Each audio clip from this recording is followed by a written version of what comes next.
Hi, Assalamualaikum and very good morning. Okay.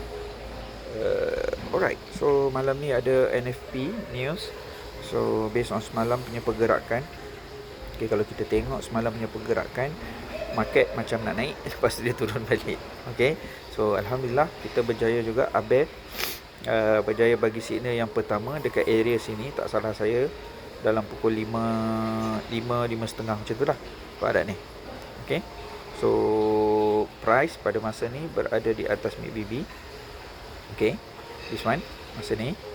Okay, kemudian kita tengok kat sini lah, senang. Okay, price H1, nampak tempat yang saya tanda tu.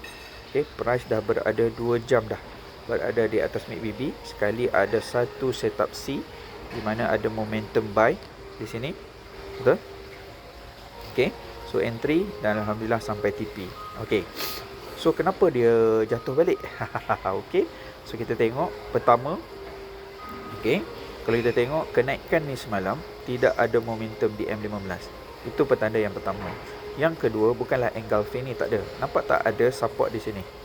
Okay, dan dia break support ni. Okay, ni support ni dan candle ni break. Okay, setelah candle ni break, ini adalah signal awal yang market akan terjun. Confirmation dia macam mana? Bila macam ni, nampak tak ni? Dia break, lepas tu dia turun. Nampak tak ni ada satu dia naik dan lepas tu dia break. Candle ni break.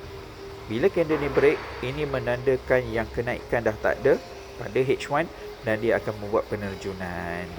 Nampak tak? So inilah petanda kenapa dia market terus jatuh. Okey, kalau anda tengok market terus jatuh dan lepas tu pada masa sini candle ni yang break ni kan, nampak tak candle ni lepas dia break ni kan candle break, dia naik, dia turun dan dia break. Okey, so candle di area ni kalau kita tengok dekat H1 dah berada di bawah MACD. So fokus untuk selling lah.